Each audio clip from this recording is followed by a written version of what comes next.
E com muita alegria a gente quer chamar ao palco uma pessoa que fez parte da trajetória, que foi um dos embaixadores do nosso movimento, não é isso, Jonas? Exatamente. Ele é empresário com empresas no Brasil, nos Estados Unidos e em Portugal. Palestrou na Universidade de Harvard e autor de best-seller pela editora Gente. Criou o maior ecossistema de certificação de palestrantes internacionais que roda os 5 continentes do planeta Terra. O Plano Perfeito é capa da revista Empreenda. É a maior referência de construção de autoridade. E é embaixador do Arrasta Pra Cima. Convido para o palco do Arrasta Pra Cima o embaixador Marcelo Bianchini.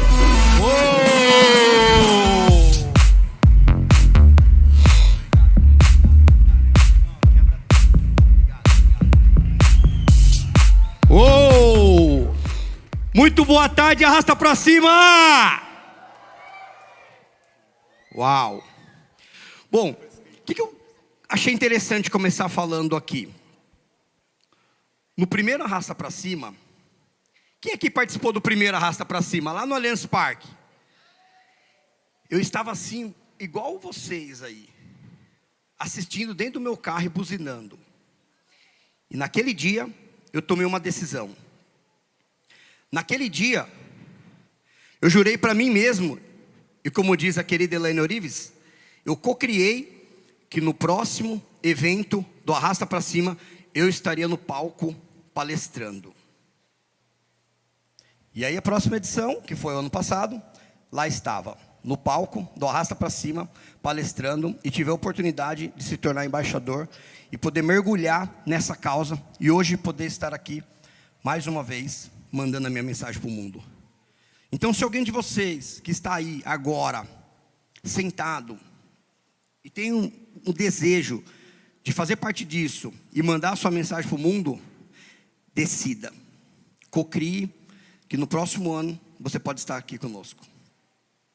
Bom, só para começar a entender aqui, quem aqui ainda não me conhece? Fala eu. Uau, bastante gente, adora esse desafio, sabia? Porque a minha missão aqui hoje é poder fazer com que todo mundo aqui saia daqui com uma percepção de vida melhor do que entrou aqui. Eu não sou aquele palestrante, respeito muito, tá? Que chega aqui e fala assim, se hoje eu tocar a vida de uma única pessoa aqui, eu concluí a minha missão. Na boa, com todo o respeito a quem fala isso, mas isso para mim é medíocre, porque se eu estou aqui com dezenas de pessoas, eu não impactar todos aqui, eu falhei na missão. E eu quero que no final da minha palestra, se eu falhar, vocês me falem, tá? Porque eu adoro esse desafio. Bom, só para eu entender aqui, eu estou sem tempo aqui, tá? Se deixar eu fico até a noite, não tem problema não, por mim está de boa. Só para eu entender aqui, quem aqui é palestrante? Fala eu. Tá. Quem aqui gostaria de ser palestrante? Fala eu. Tá, alguns. Meio fraco isso daí. Quem aqui gostaria de ser palestrante internacional? Fala eu. Uau. Uau, muito bom.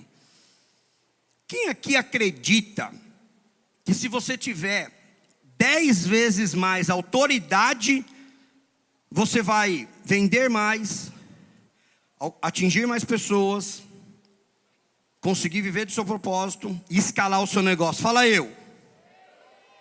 Uau, muito bom. Então vou mostrar para você como você faz para você ter até 10 vezes mais autoridade e se tornar a maior autoridade do seu mercado. Quem aqui gostaria de se tornar a maior autoridade do seu mercado? Fala eu.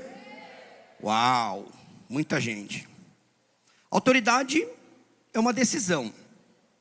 Você decide tomar, você decide se tornar autoridade. E eu vou falar muitas coisas aqui, hoje, e eu quero que você anote. Eu quero que você anote e que você leve para a sua vida. Eu quero que você escute o que eu vou falar, escute a minha história, só que eu quero que você olhe para a sua vida. Combinado? Combinado? Ok, perfeito. Bom, eu comecei falando sobre autoridade, né? Autoridade é uma decisão. Você decide se posicionar e se tornar a maior autoridade no seu mercado. E por que eu estou falando isso? Quem aqui conhece o ecossistema Plano Perfeito? Algumas pessoas. Quem aqui passou no nosso stand do Plano Perfeito ali fora ali? Fala eu. Tá. E o que é o ecossistema Plano Perfeito? É a maior certificação de palestrante internacional que tem no planeta Terra. Marcelo, como que você sabe que é a maior? Porque nós somos os únicos.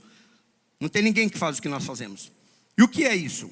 É um ecossistema de palestrante internacional onde juntos construímos e reforçamos a sua autoridade a nível internacional, rodando 5 continentes, proporcionando negócios em outros países, internacionalização de marcas, tanto do Brasil para fora, quanto de fora para dentro. Isso foi uma decisão. Eu decidi me posicionar assim. Hoje eu sou mentor de construção de autoridade. Só que foi uma decisão. E a decisão, assim como eu falei, ela pode te levar para cima, como a decisão pode te levar para baixo. Hoje aqui, vocês tomaram decisão de poder estar aqui. Tá calor, é sábado, vocês poderiam estar fazendo um monte de coisa, mas não, vocês decidiram estar aqui. Isso mostra o comprometimento que vocês têm com o crescimento pessoal e profissional aqui. A possibilidade de se conectar com outras pessoas, fazer networking, conhecer outras pessoas, fazer negócios. Quem aqui já fez negócios aqui de ontem para hoje? Fala eu. Algumas pessoas, mas você está fraco nos negócios, hein? Poucas passadinhas que eu dei de ontem para cá, eu já fiz alguns negócios aqui. Então, é isso que possibilita a decisão que vocês tomaram. Tá, estou muito na frente, ok. Como eu falei, a decisão ela pode te levar para cima, como ela pode te levar para baixo. A decisão de se posicionar como a maior autoridade de certificação de palestrante internacional foi onde que nasceu o ecossistema do Plano Perfeito. Mas, em alguma dada hora da minha vida, eu tomei algumas decisões que me levaram para baixo também. Em uma fase da minha vida, eu tomei algumas decisões que me levaram ao crime. Decisões de fazer parte do crime, de viver de acordo com o crime. E foram essas decisões que aos 18 anos de idade fizeram com que num assalto frustrado, caixa eletrônico, supermercado, eu fosse preso. E nessa ocasião, eu com 18 anos de idade, preso num assalto à mão armada, um assalto frustrado, eu e mais 3 assaltantes, na fuga, a polícia veio atrás, começou a dar um monte de tiro, capotou nosso carro, nós caímos no barranco, o carro todo perfurado de bala, quase morremos. E ali naquele momento, eu fui preso, com 18 anos de idade. Uma decisão que eu tomei, que me levou para baixo. E aí eu com 18 anos de idade, passo alguns meses, vem a sentença. 10 anos e 8 meses de condenação. E aí você imagina um moleque com 18 anos de idade, condenado a mais de 50% do que eu já tinha vivido na vida. E ali começa a passar um filme na sua mente. Tudo que eu já tinha vivido, tudo que eu já tinha passado para chegar até ali. E você não sabe como é estar dentro de uma prisão. E eu nem quero que você saiba. Mas foi na prisão que eu pude desenvolver, impulsionar algo dentro de mim que me fez eu chegar até aqui. Algo que me deu forças para que eu pudesse superar tudo aquilo. Fé e esperança. E quando eu falo de fé, eu não estou me referindo a uma crença religiosa. Eu não estou me referindo à religião. Eu estou falando de fé. Fé é a certeza de que todas as possibilidades são contra, mas você acredita e tem certeza que é possível. Fé é a certeza daquele que caminha no inferno com esperança e certeza de um dia chegar aos céus. Foi essa fé que me desenvolveu um desejo ardente de mudanças dentro de mim e fez com que eu chegasse até aqui. Mas antes disso, quando você chega na prisão, não diferente de qualquer outro lugar, no lugar mais hostil que o ser humano pode conviver, o ser humano tem muita necessidade de pertencimento. E ali eu precisava me pertencer a algum grupo, eu precisava fazer parte de alguma coisa. E eu olhava para o lado, os caras do futebol, não era para mim. Eu olhava para o outro lado, os caras que ficavam jogando baralho, não era para mim. E eu comecei a me conectar com os caras da academia, os caras que levantavam peso, treinava. E ali eu comecei a me conectar com aquilo. E foi um processo que eu nem sabia que inconsciente eu estava começando a me permitir a algo que estava por vir. E através dos treinos, através da academia, eu pude começar a ler, porque os caras liam também. E eu não tenho nem 2º grau completo, não tenho escolaridade, e eu nunca fui de ler. E ali naquele momento eu comecei a ler e treinar. Quando eu comecei a ler, eu passei a entender que existia um mundo fora daquela bolha que eu vivia. E aquilo foi me preparando para algo novo que estava por vir. Só que a vida nos dá sinais a todo momento.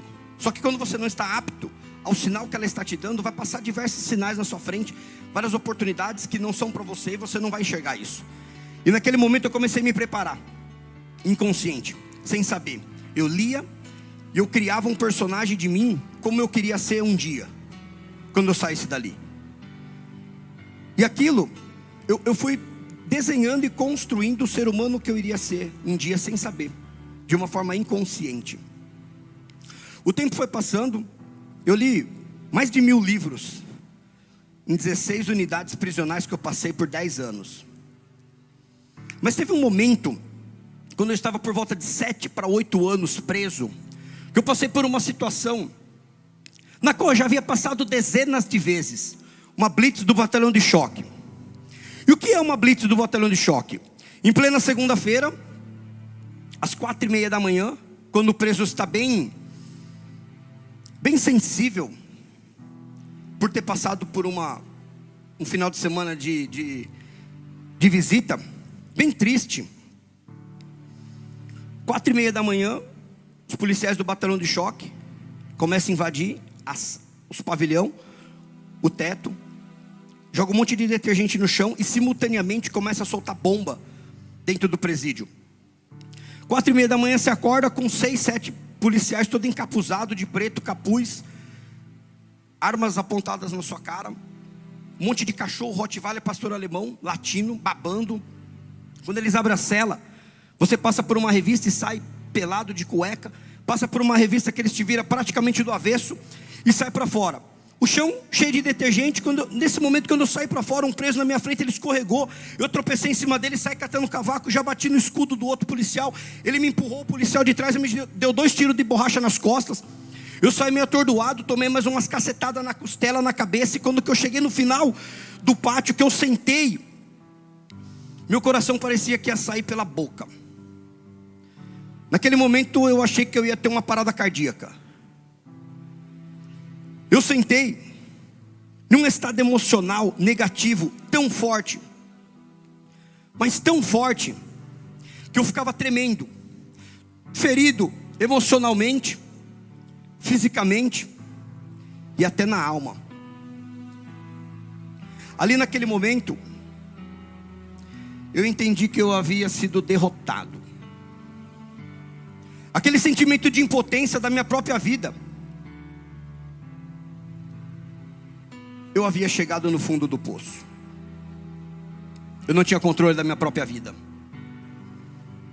Mas quando você chega no fundo do poço, você tem apenas 2 opções.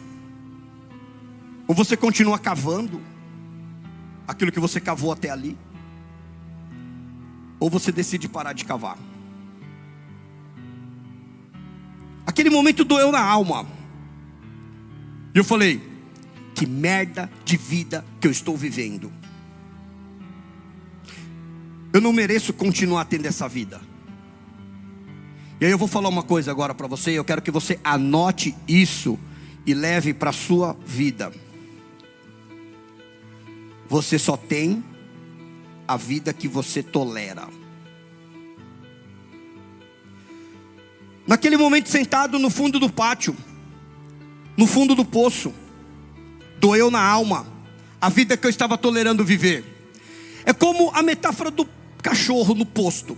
O cara vai no posto abastecer e ele para na bomba de gasolina e deixa o carro abastecendo. Ele caminha até a entrada da conveniência. E antes dele entrar, ele vê um cachorro deitado em cima de um papelão, resmungando, chorando.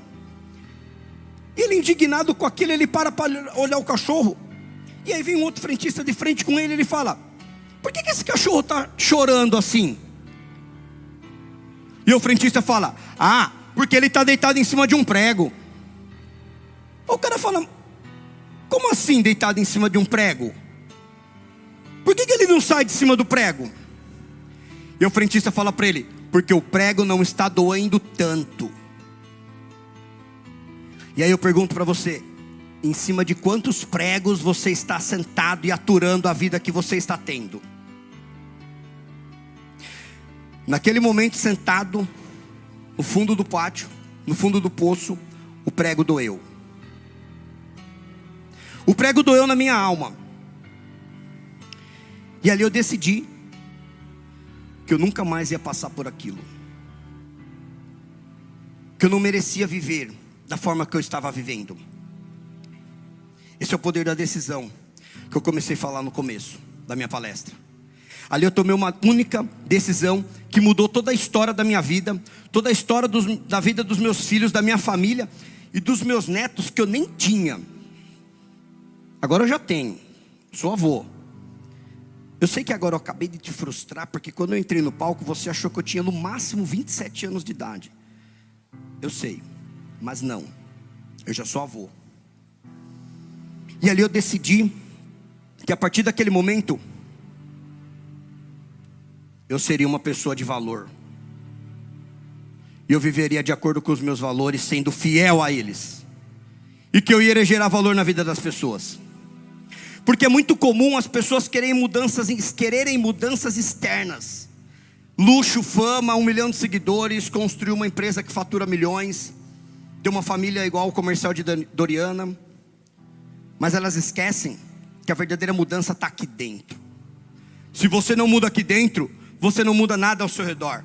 Se você muda aqui dentro, tudo ao seu redor começa a mudar. As pessoas que você começa a conviver, os ambientes que você começa a frequentar, as decisões, comportamentos, as atitudes que você passa a ter, tudo isso por conta de você mudar aqui dentro, de você decidir que a partir de hoje você irá se tornar uma pessoa de valor, viver de acordo com seus valores, virtudes, princípios e ser fiel a eles.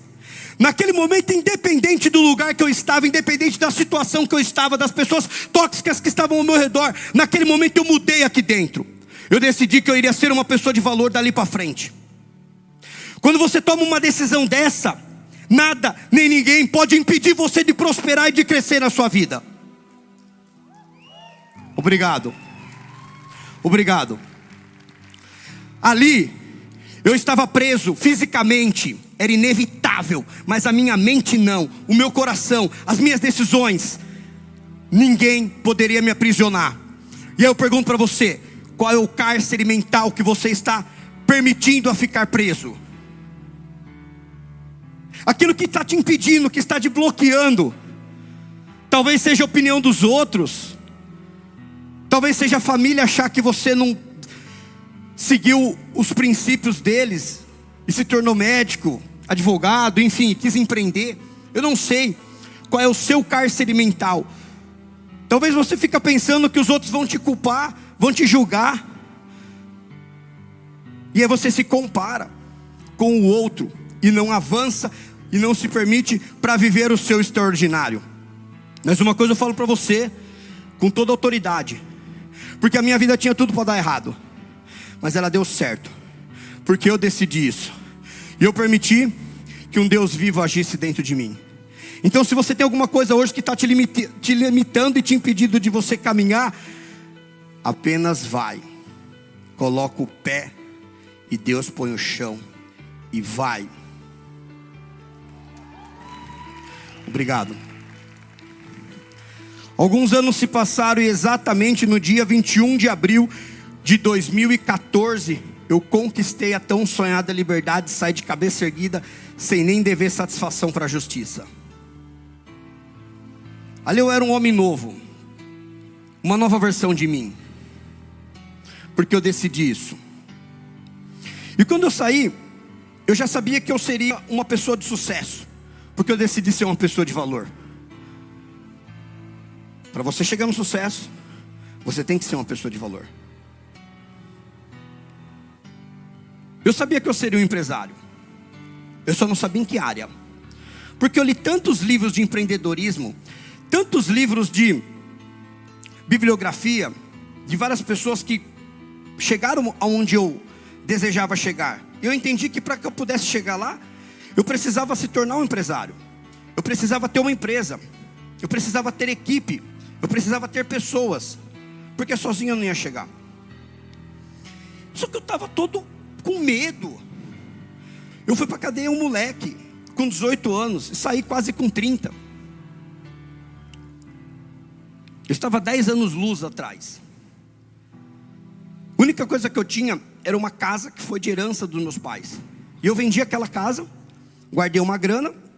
Uma pessoa que ficou presa comigo, um senhor, quando ele viu a minha transcendência, a minha mudança de vida, ele falou para mim: filho, para onde você vai? Eu falei: eu não sei para onde eu vou. Ele falou: onde você vai morar? Eu falei: ainda não tenho onde eu morar. Eu só vou sair, virar um empresário, abrir uma empresa e ficar rico. Esse era o jogo que eu estava. Eu estava no jogo do dinheiro. O meu objetivo era ficar rico, para que eu nunca mais precisasse pensar em voltar para aquela merda de vida. E se hoje você está no jogo do dinheiro, tá tudo certo. Você precisa dominar o jogo do dinheiro para que você possa jogar o jogo do propósito. Hoje eu vivo o jogo do propósito porque eu dominei o jogo do dinheiro. Senão eu não estava aqui hoje vivendo o jogo do propósito. E ali o cara falou para mim: cara, eu não tenho muito a te oferecer, mas eu quero te ajudar, porque eu estou vendo muita verdade e sinceridade nos seus olhos. Eu moro numa cidade chamada Itapevi. Quem aqui conhece Itapevi? Fica aqui próximo. Ele falou: eu moro numa comunidade, quase que uma favela. Eu não tenho muito a te oferecer, mas se você quiser, no fundo da minha casa mora meu filho de 21 anos, que tem 2 cômodos lá. Você pode morar lá. E ali eu fui e fiquei 10 meses morando de favor com ele. Eu guardei uma grana para que eu pudesse me sustentar. Eu passei 10 anos comendo pão com manteiga, um café com leite, 2 marmitex e água. Eu só precisava disso, mais nada. Eu tinha um colchão e eu tinha um chuveiro para tomar banho. E ali começou a minha jornada. Já estamos falando de 2014. E aí teve um cara que eu conheci. Eu tinha uma grana guardada que eu ia abrir uma empresa, eu só não sabia o que. E eu conheci um cara que ele foi um mentor para mim. E aí uma coisa que eu acho bem pertinente falar aqui para vocês é o seguinte: eu ouço muitas pessoas falar assim, ó: se conselho fosse bom, não se dava, vendia. Depende para quem. Porque se for uma pessoa altamente executora, que pega, aplica, vai ter resultado. Hoje eu já investi mais de 700 mil reais em mim. Formações, treinamentos, mentoria, imersões. Só que eu nunca faturei tanta grana com esse conselho que eu tive gratuito desse cara. Esse cara falou assim para mim: por que você não olha pro ramo de transporte terrestre? Caminhões. Cara, isso movimenta o Brasil. Eu acho que se você entrar nesse mercado, você não vai ficar sem emprego. Eu falei: opa, peguei, apliquei. Fui lá, comprei um caminhão, uma Iveco 2011, toda detonada. Ali era a minha empresa, pessoa física. Comecei, vendi a ideia pro primo do moleque que eu morava na casa. Falei: cara, tá vendo esse caminhão aqui? Eu não sou habilitado, porque eu acabei de sair da cadeia. Você é habilitado, tem 21 anos, tá aí, fazendo nada com nada. Esse caminhão vai fazer nós ficar milionário. Esse caminhão vai fazer com daqui 10 anos, a minha visão era para 10 anos, vai fazer para daqui 10 anos nós tenhamos uma empresa que vai faturar milhões. E eu não vou ficar com ela. Você vai ter a possibilidade de ser o dono dela, porque não é isso que eu quero para mim. Eu só preciso ficar rico. Vem comigo. Ele olhou, achou meio estranho aquilo, né? Um doido desse agora saindo da cadeia com um caminhão falando isso pra mim. Topo, tô dentro. E ele comprou minha ideia. Começou a dirigir. E eu fiquei na parte estratégica. E eu ia conseguindo os fretes. E as coisas foram acontecendo. Foi indo. Aí eu vi que eu estava no mercado errado. Carga seca. O cara falou pra mim, pô, daqui a pouco você vai estar fazendo mudança. É caminhão, é frigorífico, refrigerado. E aí, opa, entendi, peguei, apliquei, pronto. Mudei. Caminhão refrigerado.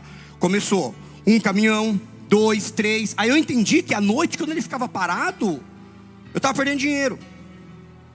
Só que para ele funcionar, eu tinha que estar lá nas docas da empresa, lá em Tupéva. Quem aqui conhece Tupéva? Algumas pessoas. E aí começou. Eu coloquei um cara de dia, um cara de noite. O caminhão começou a rodar 24 horas, começou a funcionar. E nesse momento eu tenho certeza que Deus olhou para mim, olhou para esse ser aqui e falou assim, ó: para um pouquinho a fome na África, segura um pouquinho os vulcões e erupções aí na China, no Japão. Olha para esse ser aqui e falou, vai. Porque Deus me abençoou tanto naquele momento que meus caminhões nem quebravam. E aí as coisas foram indo, foram acontecendo. De 1 caminhão veio 2, 3, 5, 10, 20, 30, 40. 5 anos se passou. Em 2019, um ex-presidiário cansou de ouvir que eu era um excluído da sociedade. Quem eu pensava que ia ser um empresário de sucesso, eu era um excluído. Quem ia abrir as portas para mim? Quem ia me dar oportunidade?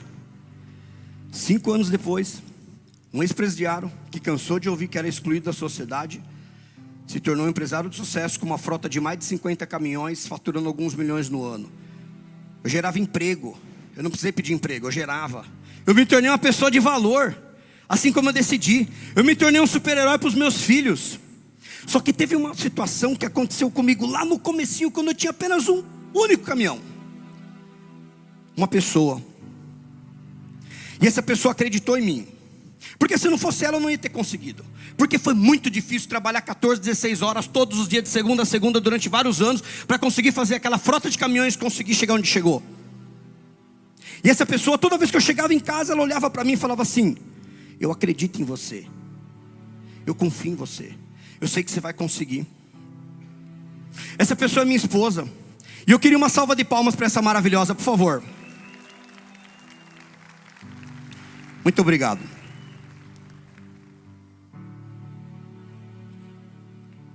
Só que tem um porém aí. Eu era empresário, bem sucedido, com um relacionamento dos sonhos, vivendo uma vida incrível, super-herói dos meus filhos. Mas tinha uma ferida que começou a me corroer aqui dentro como um câncer. Algo aqui dentro começou a doer.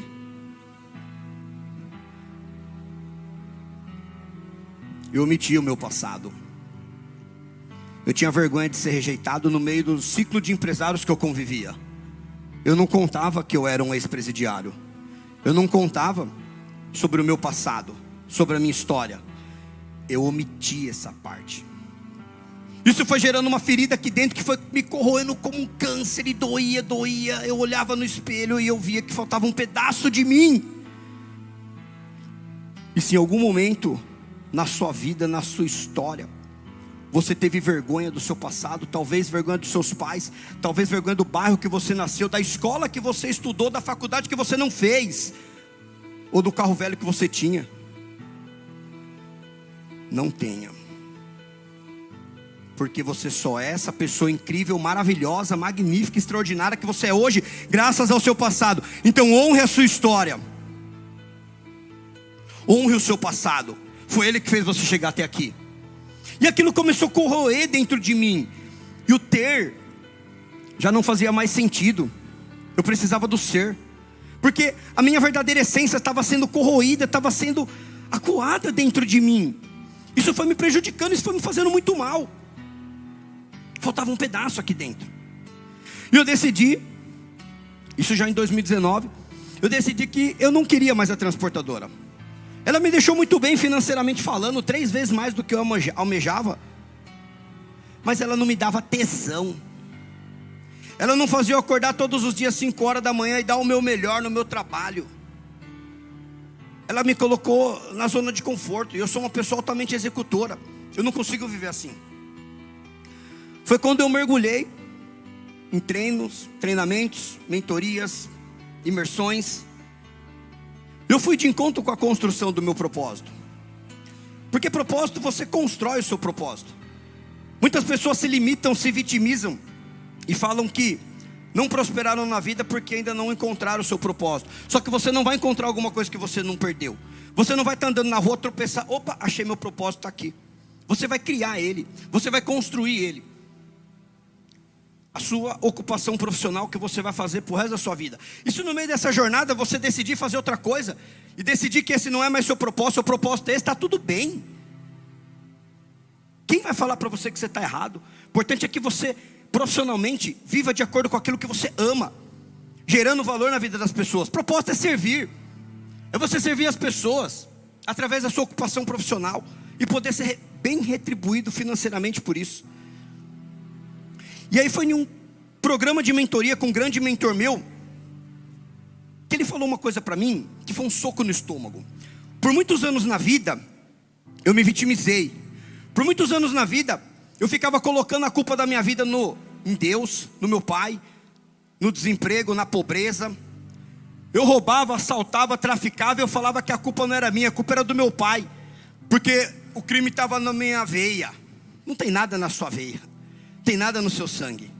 Isso são rótulos que as pessoas inserem em você, e você permite com que você viva rotulado, sufocando a sua verdadeira essência. E ali naquele momento, quando ele falou isso para mim, ele falou assim, eu contei a minha história para ele. Ele falou, cara, você tem obrigação de contar a sua história para o mundo, porque por muito menos as pessoas se vitimizam do seu passado, se vitimizam por muito menos do que você fez. Quando as pessoas ouvirem o seu passado, quando as pessoas ouvirem a sua história, as pessoas vão ter força. Isso vai ser um símbolo de esperança para elas. Quando ele falou aquilo, que eu me vitimizei a vida inteira. Quando ele falou que a minha história poderia deixar de outras pessoas ser vítima, eu entendi que não diz respeito a mim, sim ao próximo. E ali ficou muito claro para mim que a mensagem que eu tinha era muito maior do que o mensageiro. E aí foi quando eu tomei coragem, abri minha história para o mundo e comecei a gravar alguns vídeos na internet contando sobre a minha história. Isso viralizou de uma tal forma, os feedbacks que eu comecei a ter foram fantásticos. As pessoas começando a mudar a percepção de vida por conta da minha história, por conta daquilo que eu tinha passado. E ali eu comecei a ser chamado para dar palestras, sem nem segundo grau completo, sem zero de técnica. Eu fui. Não queria saber se minha barba estava feia, se meu cabelo estava estranho, se eu ia falar errado, se meu português estava bom ou não estava. Porque a mensagem era muito maior do que o mensageiro. E não diz respeito a mim, e sim ao próximo. As vidas que vão ser impactadas com aquilo que eu tenho para falar, com aquela experiência que eu tenho para passar. E ali naquele momento eu decidi que eu ia escrever um livro e contar minha história e mandar para o mundo, palestrar em vários estados, vários países. E eu falei, eu não vou ser escrever um livro, eu vou escrever um best-seller. O best-seller não é aquele livro que vende milhares de exemplares. O best-seller é aquele livro que impacta a vida das pessoas, faz com que elas sejam pessoas melhores, através do que você escreveu. E ali naquele momento eu falei, tá, eu vou ser isso, mas como que eu vou ser um escritor? Se eu não fui só excluído se eu não fui só condenado pela justiça, eu fui condenado pela vida. Dos 3 aos 5 anos de idade eu visitei meu pai no presídio. Eu nasci no meio do crime. Meu pai era criminoso, assaltante, traficante. E ele espancava minha mãe. Ele espancava eu.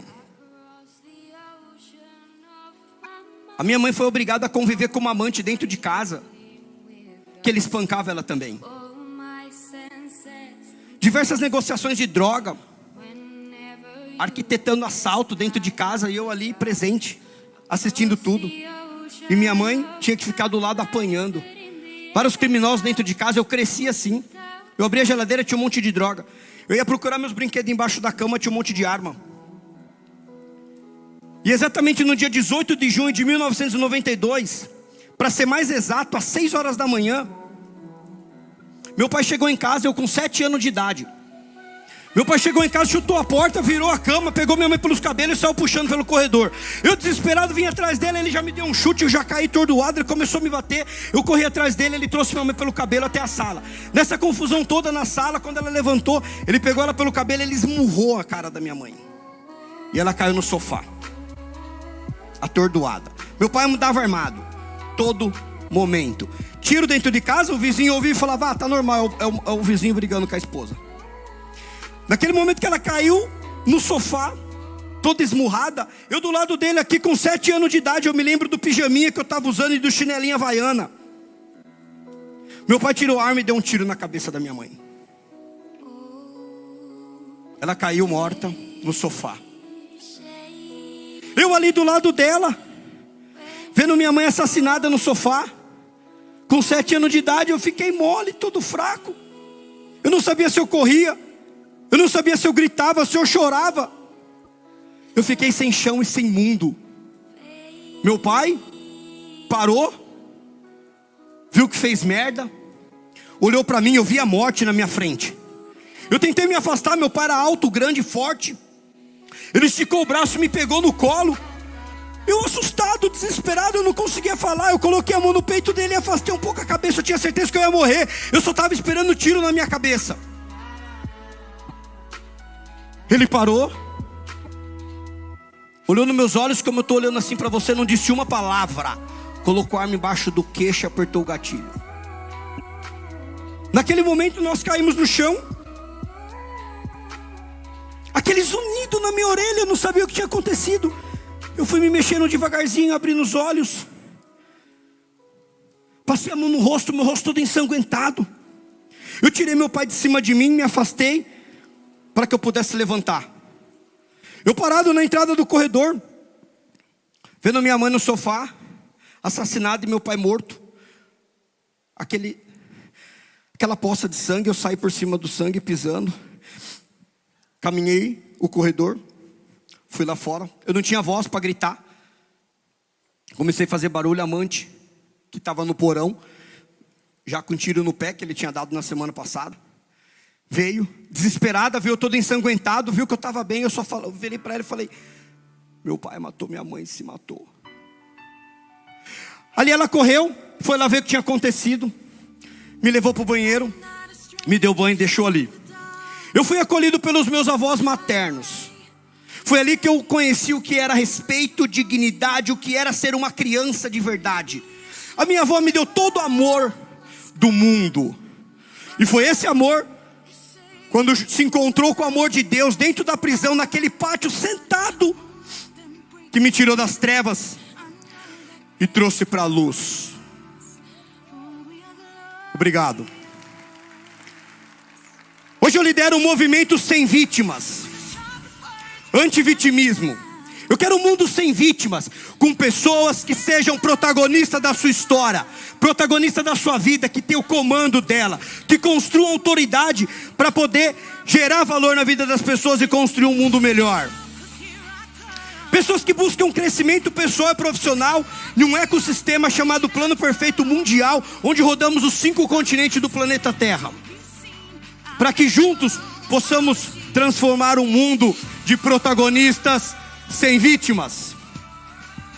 Eu sou Marcelo Bianchini e a minha filosofia de vida é contra o vitimismo, porque eu que caminhei no inferno entendi que existe luz, independente de onde você estiver, desde que você tenha fé, esperança, coragem inabalável, um desejo ardente de mudanças, e nunca, jamais desistam de vocês. Muito obrigado, arrasta pra cima!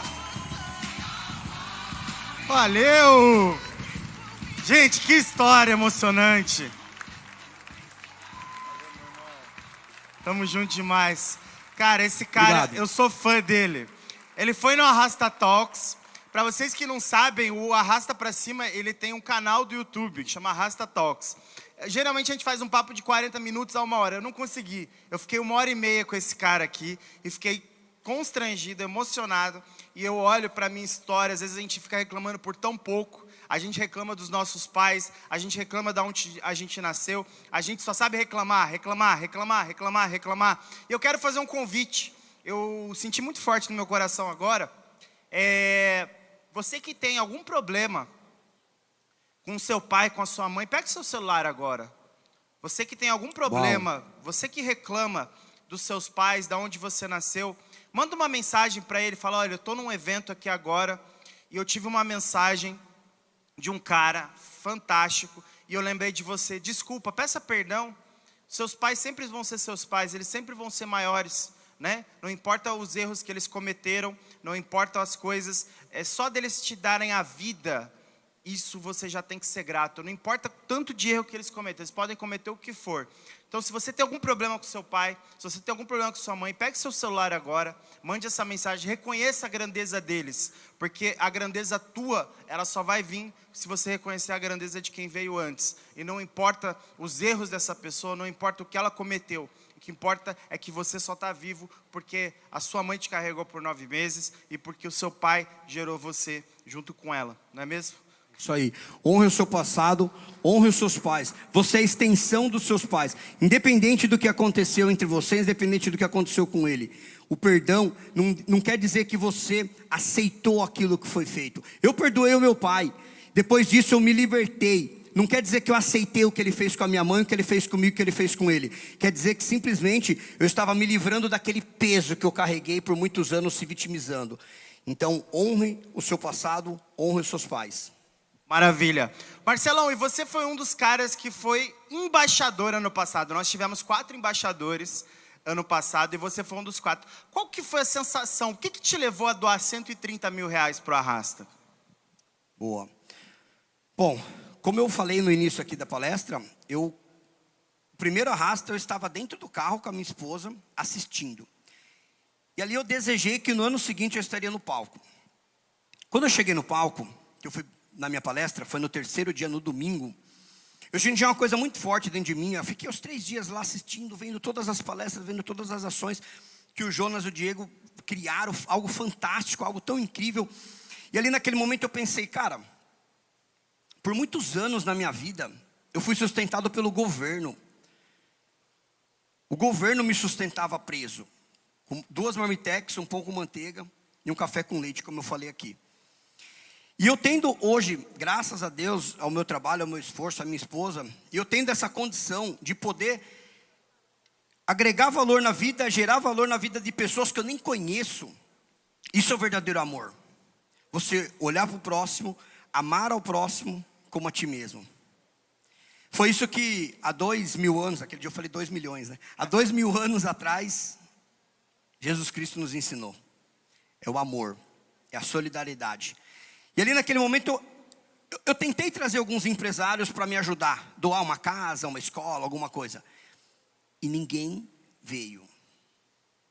E graças a Deus, tendo a possibilidade, eu e minha esposa fomos lá e doamos um terreno, em valor de 130 mil reais.